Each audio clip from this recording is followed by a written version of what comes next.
Donc je disais que le sel fixe les saveurs. C'est comme en alchimie, c'est un catalyseur, c'est-à-dire qu'il amène la saveur où elle doit aller, c'est-à-dire dans la puissance de chaque ingrédient. Donc là, on sentira bien l'épinard, puis elle va aussi fixer la chlorophylle. Je vais rajouter également à cette préparation de la cardamome, la fameuse. Cette cardamome, c'est fait à la base d'une petite graine, comme ceci. Donc on en trouve plutôt dans les pays orientaux. Et donc c'est une épice qui a un petit côté sucré, un petit côté chauffant. Donc elle favorise la digestion, mais elle favorise aussi l'ouverture du cœur, la joie, plutôt pour le côté psycho-émotionnel. Là on est plus dans ce domaine-là. Donc je vais venir rajouter ça à l'intérieur de... Les épices, on a tendance à pas trop savoir comment s'en servir, un peu, pas beaucoup. Si on veut expérimenter une seule épice, on l'expérimente confortablement. On en met suffisamment et si ça devient trop fort pour nous, au fur et à mesure, on réduit jusqu'à temps de trouver la justesse qui nous convient. Donc là, je vais mixer fortement. Un certain moment. L'idée, c'est d'avoir vraiment quelque chose qui soit lisse, onctueux. Habituellement, je le fais avec le Thermomix. Ici, je vais le faire avec le blender. Donc, il est possible qu'il y ait quand même encore des petits morceaux.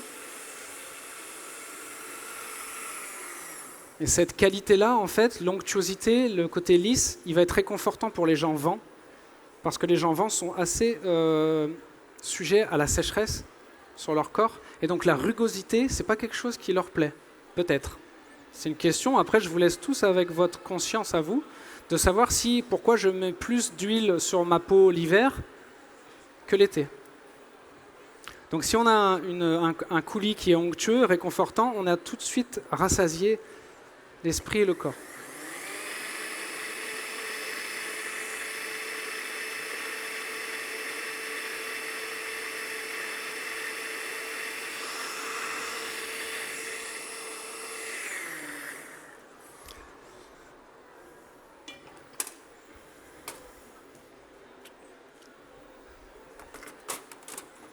Voilà, donc on a quelque chose qui est très vert, très herbacé. Donc de toute manière, tous les légumes verts sont bons pour les profils feu, c'est-à-dire qu'ils vont travailler sur le foie. Donc toute la verdure, l'amertume de cette nature-là va être bénéfique pour les profils feu.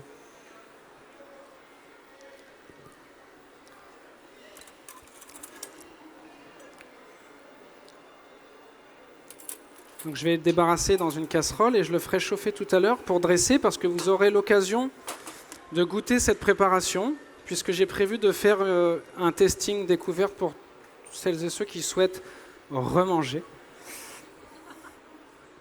en pleine digestion. Donc c'est un peu contradictoire ce que je suis en train de vous expliquer parce que je vous influence, c'est le titre du livre, Ayurveda Influence, à manger alors que vous êtes en pleine digestion. C'est pas du tout correct, mais voilà, si vous êtes curieux, on est là ici pour déguster, vous êtes libre de faire ce que vous voulez. Donc je garde ce coulis d'épinards pour tout à l'heure. Je vais vérifier maintenant mes fenouils. Donc les fenouils, ils sont un peu fondants, comme des pommes de terre. Vous voyez, on plante vous voyez peut-être pas, mais peut-être dans l'écran.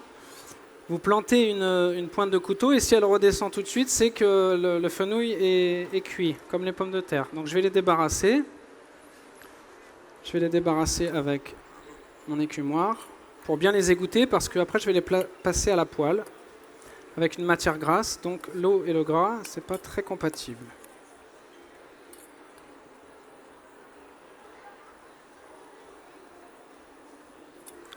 Voilà, je les mets de côté pour l'instant. Je vais vérifier maintenant la purée de patates douces, qui elle est aussi cuite. Donc je vais couper le feu. Et je vais réaliser maintenant la mousseline de patates douces.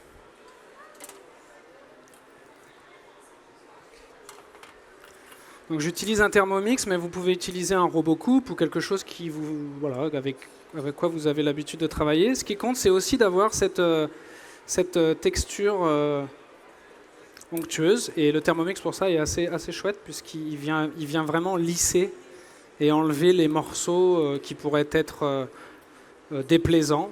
Alors après, peut-être que certains d'entre vous aiment la purée de pommes de terre avec des morceaux, hein, je ne suis pas contre. Mais pour cette recette-là, l'idée, c'est d'avoir un graphique sur l'assiette qui soit semi-gastronomique.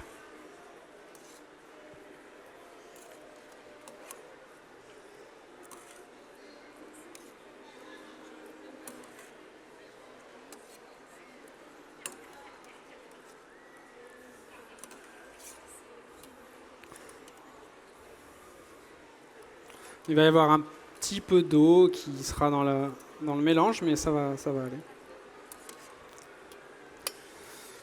Et donc toujours quand je cuisine, j'essaye de me dire, ok, qu'est-ce que je pourrais associer à cette préparation qui soit à son contraire. Donc là, la patate douce, c'est sucré, c'est un peu doux. Donc qu'est-ce qui pourrait être à son contraire si on est dans la terre et l'eau? Qu'est-ce qui pourrait être dans le contraire de cette patate? Ça va être quelque chose de peut-être plus aérien, donc l'acidité. La saveur acide, elle est liée à l'éveil de la conscience. Quand on mange un pickle, un cornichon, tout de suite, ça favorise la joie, ça éveille quelque chose. Donc là, ce que je vais faire ici, c'est que je vais venir râper les zestes d'une clémentine corse. Juste la peau, comme ça, léger, pour venir mettre un peu de peps, un petit peu de réveil. Et c'est toujours dans la couleur orange. Donc voilà, on est dans quelque chose qui est chaud au visuel. Et dans la période automne-hiver qui s'installe, c'est probablement normal que la nature nous offre ces choses.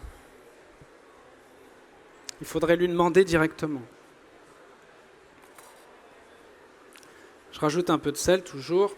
Après, les personnes qui ont des intolérances, évidemment, ils cuisinent à leur manière. Là, ce qui compte, c'est de manger en joie, sur une belle table, avec des amis ou seul, même en conscience de ce qu'on mange. Prendre le temps de mastiquer. Hein. Idéalement, on mastique 12 fois avant d'avaler la matière. Quand c'est des choses liquides, on fait l'inverse. On essaye de mâcher le liquide et on rend liquide la matière. C'est un exercice de conscience qui n'est pas évident dans une époque où on va vite, que tout va vite, que tout est vent, que la fast food, la nourriture rapide, doit être mangée vite et digérée vite. C'est intéressant d'aller au contraire de ça, ralentir, prendre le temps, se faire confiance dans ce qui se passe quand on mange. Quel discours? Est-ce que je suis en train de regarder les informations avec de la colère? Je mange de la colère. Est-ce que je mange avec une musique légère, classique? Est-ce que je suis en paix avec ce que je mange? Est-ce que je mange avec plein d'amis qui font que parler? Donc le vent est là et je mange du vent. Et après, je suis ballonné.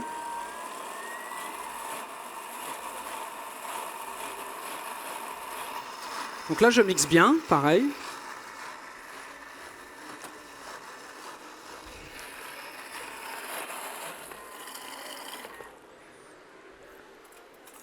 J'ai une maryse pour venir lisser un petit peu la préparation, voir si sur les bords... Voilà, donc on a déjà quelque chose qui est proche de cette texture lisse et onctueuse.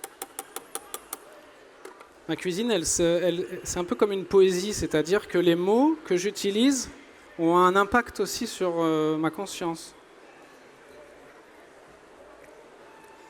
Je ne suis pas contre la viande, mais quand certaines manières de faire, on peut sentir que dans la viande, il y a de la colère ou il y a de la peur. Pourquoi ? Peut-être que je vais manger ça. Donc on a cette patate douce qui est prête. Je vais la laisser là, je la ferai chauffer tout à l'heure. Le coulis d'épinards, pareil. Il va me rester donc à préparer les fenouils rôtis à la poêle. Je vais le faire au dernier moment. J'ai ciselé de la coriandre ici. On viendra les parsemer dans le fenouil. Maintenant, je vais rajouter des légumes crudités. Donc, j'ai choisi des carottes couleur. Voilà, donc j'ai des carottes jaunes, carottes oranges. J'ai des radis roses, radis violets. Donc voilà, on est déjà dans un arc-en-ciel un peu poétique dans l'assiette. Carottes violettes. Ils ont à peu près tous la même saveur. La carotte, elle est un peu sucrée-salée. Le radis il va être un peu piquant. Le radis, pardon.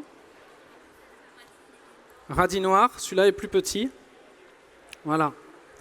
Donc j'ai gagné un peu de temps, c'est-à-dire que j'ai déjà épluché les légumes. J'en ai taillé quelques-uns auparavant. Donc j'aime bien utiliser la mandoline pour tailler mes légumes. Ça donne ça. Je ne sais pas si on voit, mais... Ça donne comme les carottes râpées, voilà. Il y a un inconvénient et il y a quelque chose de bien avec la mandoline, c'est que on vient se connecter à sa peur de se couper, à la conscience aussi de son geste. Est-ce que je fais quelque chose de fin qui va me demander peu de mastication? Est-ce que je fais quelque chose d'épais qui va me demander plus de mastication? Est-ce que j'ai tendance à manger lentement? Est-ce que j'ai tendance à manger vite?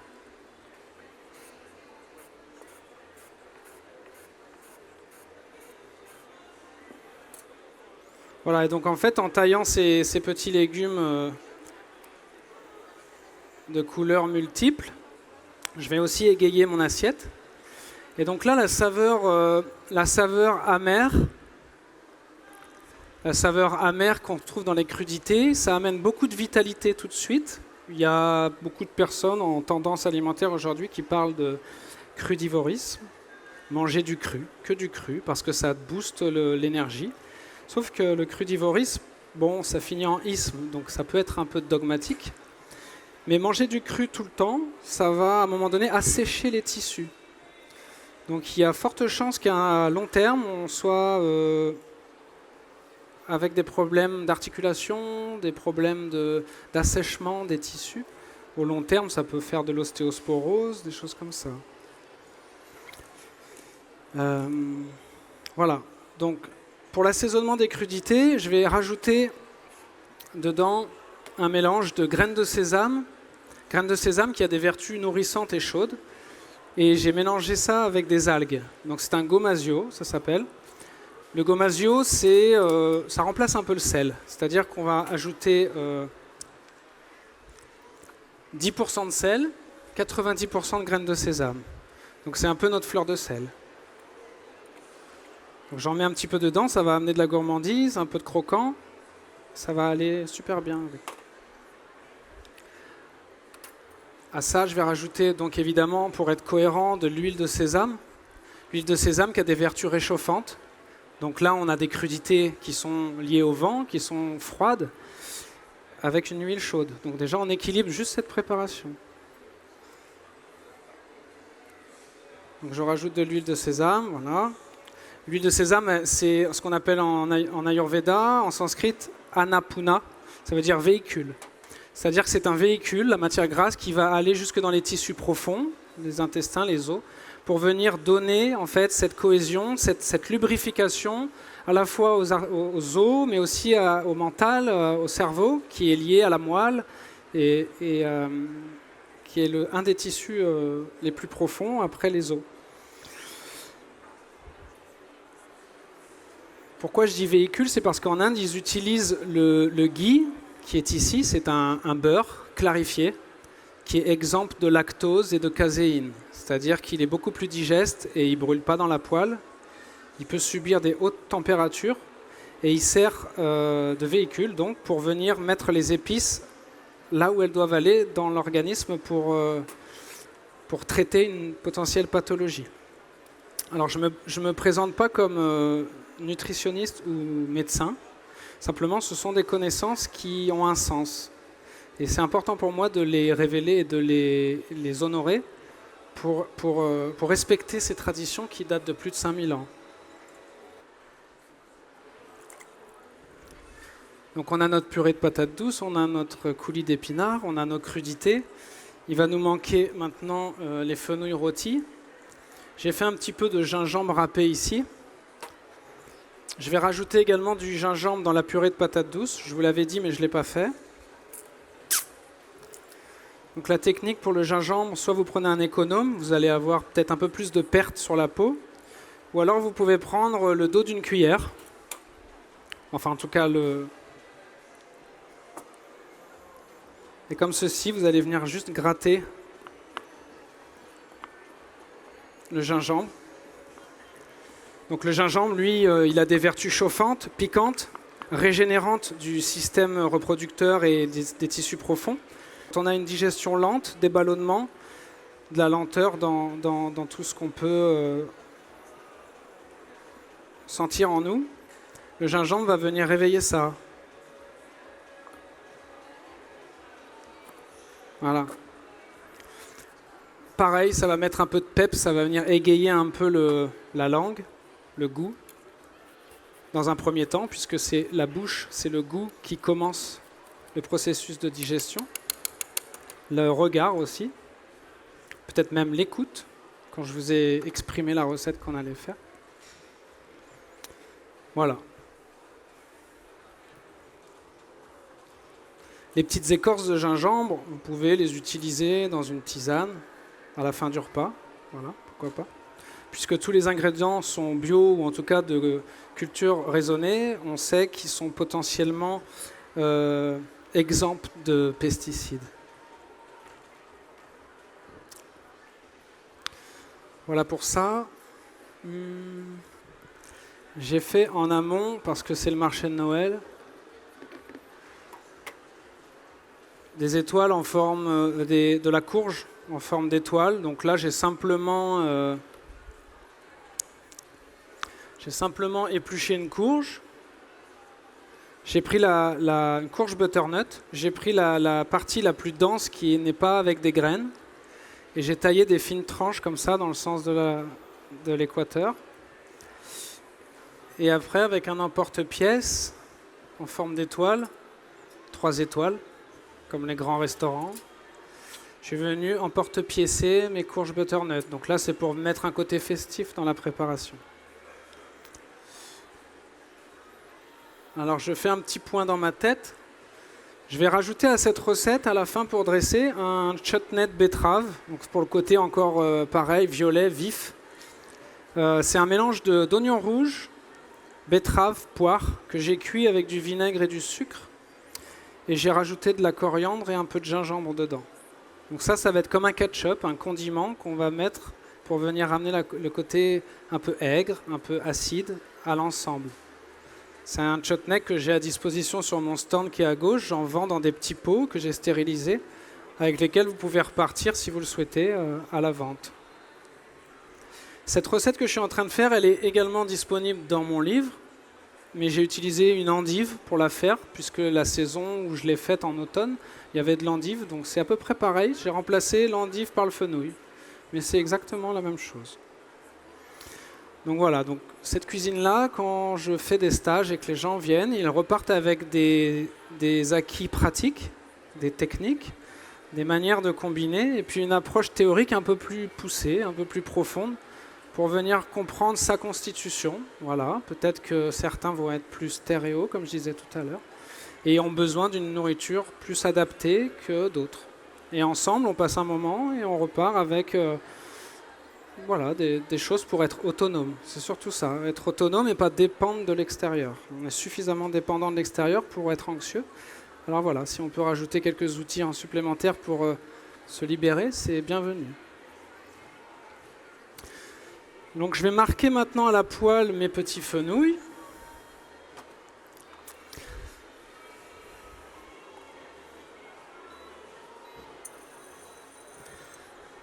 Pour ceci, j'utilise ce fameux beurre clarifié que j'ai fait.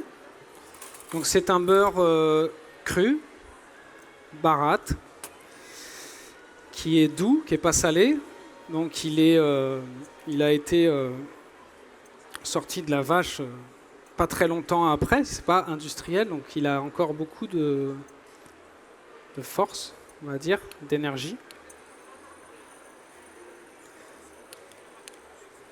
Donc, je vais en mettre un petit peu dans la poêle.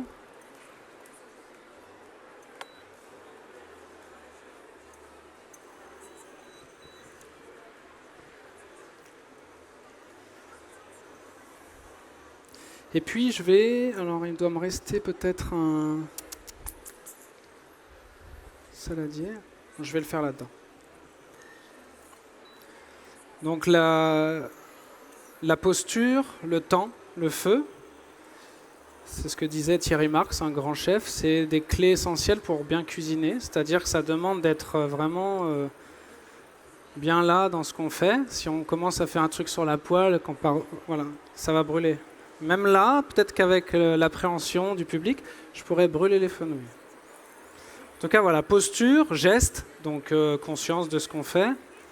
Résultat, qu'est-ce qu'on veut vraiment dans ce plat? Et le feu, la maîtrise de la source de chaleur qui, si c'est pas assez fort, ça bout, c'est pas ce qu'on veut. Et si c'est trop fort, ça brûle. Donc là, ce qu'on veut, on veut simplement avoir des morceaux qui sont colorés à cœur. Le fenouil est déjà cuit. Donc avoir quelque chose de gourmand. Et ces fenouils, je vais venir les déglacer avec une préparation comme une sauce. Ça s'appelle du miso. Donc le miso, je ne sais pas si vous connaissez, mais en tout cas c'est une pâte de soja fermentée qui a une saveur un peu sucré-salée, un peu acide. Et donc elle va venir amener beaucoup de gourmandise dans la préparation. Donc je mets autant de miso que d'eau, pour la simple et bonne raison que si je mets mon miso directement dedans, il va brûler. C'est une pâte qui ne demande pas forcément d'être trop surcuite, puisque c'est déjà une préparation concentrée.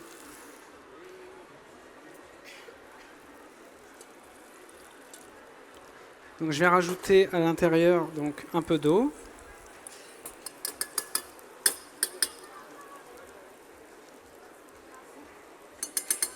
Alors ça paraît évidemment peut-être complexe parce qu'il y a beaucoup d'informations. Mais il faut savoir que chaque information que vous recevez, ce qui résonne en vous, c'est probablement aujourd'hui ce que vous avez simplement besoin d'entendre. Après, de savoir comment cuire un fenouil ou alors quelle épice utiliser, c'est peut-être pas le moment. Et il faut se laisser le temps de digérer les choses, les informations, c'est important.